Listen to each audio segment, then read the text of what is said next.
Hola, muy buenas tardes, espero se encuentren muy bien el día de hoy. Mi nombre es Carlos Andrés Plata Ayala. Estoy actualmente hoy 20 de abril del 2022 cursando tercer semestre de la carrera de licenciatura en Educación Física, Recreación y Deportes de la Facultad de la Educación en la Universidad de Pamplona, sede Villarrosario. Darle un cordial saludo al docente Faber Arnaldo Portilla Jaimes de la Universidad de Pamplona con su materia de este tercer semestre, Educación Ambiental. Listo, a continuación vamos a hacer una síntesis sobre la lectura de Hacia una Declaración Universal de los Derechos de la Naturaleza, Reflexiones para la Acción, de la página 6 a la 11. Listo, a continuación vamos a clarificar el antropocentrismo y el biocentrismo. El antropocentrismo es la concepción filosófica que considera al ser humano como centro de todas las cosas y el fin absoluto de la creación. El biocentrismo es una postura filosófica porque se asocia a un conjunto de fundamentos éticos que le dan a la naturaleza y a las especies no humanas una valoración intrínseca fuera de todo interés antropocéntrico. Los derechos de primera generación. ¿Cuáles son estos derechos? Los derechos de primera generación abarcan los derechos civiles y políticos, que consagran las así llamadas libertades fundamentales, con el derecho a la vida, la libertad de movimiento, de expresión, de reunión o religiosa, así como los derechos políticos al voto, a ser elegido, a agruparse políticamente. Es decir, la primera generación incluye los derechos civiles y políticos. Los derechos de la segunda generación. Estos derechos son los económicos, sociales y culturales, como el derecho a trabajar, a una remuneración digna, a la seguridad social, a la salud, a la educación, a un buen nivel de vida digno. Es decir, la segunda generación recoge los derechos económicos, sociales y culturales. Los derechos de la tercera generación son los que ocupan un lugar destacado, como el derecho a uno de los más importantes, que es el derecho a la paz, el derecho al desarrollo, el derecho a la libre determinación, el derecho a un ambiente sano y ecológicamente equilibrado. Es decir, los derechos de la tercera generación son derechos que han venido incorporándose a las leyes a finales del siglo XX y comienzos del siglo XXI. Quiero recalcar algo que me llamó mucho la atención de la lectura hacia una Declaración Universal de los Derechos de la Naturaleza, Reflexiones para la Acción. Dice sobre la naturaleza, si la naturaleza es sujeto de derecho, significa que debe ser representada por alguien, lo cual es estúpido y, además, ese alguien podría oponerse a la acción del hombre. Esto no solo se aplica a la biodiversidad, sino inclusive a las moscas y las cucarachas, que deberán ser representadas por ¿quién? Las bacterias, los virus.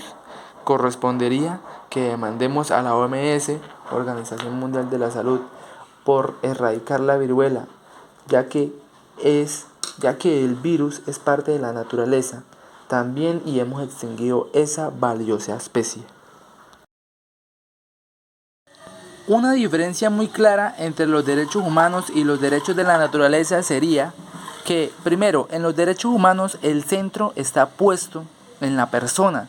Se trata de una visión antropocéntrica en los derechos políticos y sociales, es decir, de primera y segunda generación.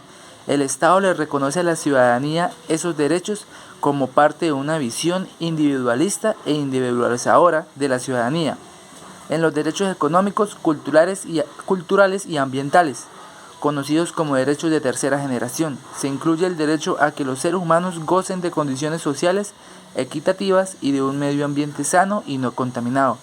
Se procura evitar la pobreza y el deterioro ambiental que impacta negativamente en la vida de las personas. Ahora, por otro lado, en los derechos de la naturaleza, esta sería la diferencia, que en los derechos de la naturaleza, el centro está puesto en la naturaleza, que incluye, por cierto, al ser humano, la naturaleza, vale por sí misma, independientemente de la utilidad o de los usos que le dé el ser humano.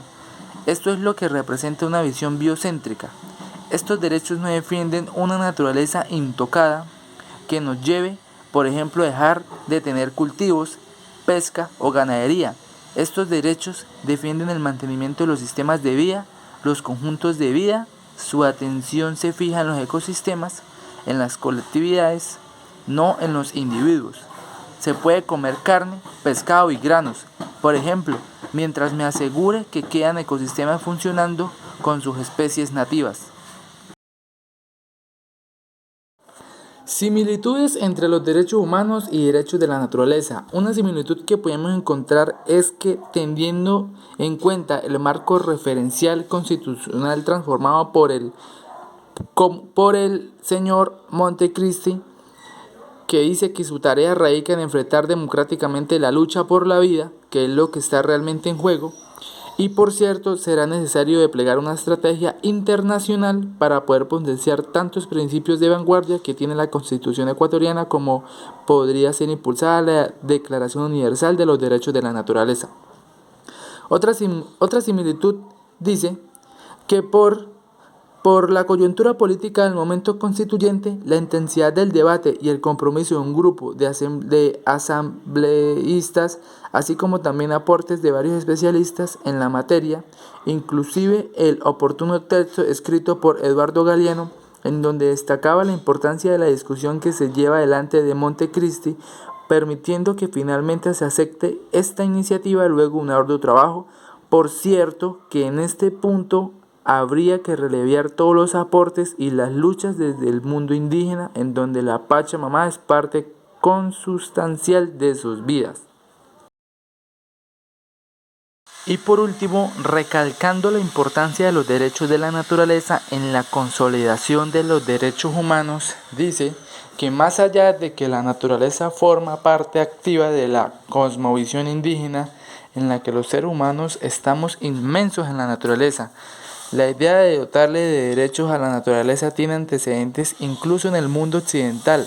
Esta tesis ya fue recogida por Italo Calvino en el siglo XX, cuando recordaba que el barón Cosimo Pío Vasco de Rondo, conocido como el Barón de los Árboles, durante la Revolución Francesa propuso un proyecto de constitución para un ente estatal republicano con la Declaración de los Derechos Humanos, de los derechos de las mujeres, de los niños, de los animales domésticos y de los animales salvajes, incluyendo pájaros, peces e insectos, así como plantas, sean estas árboles, legumbres y hierbas.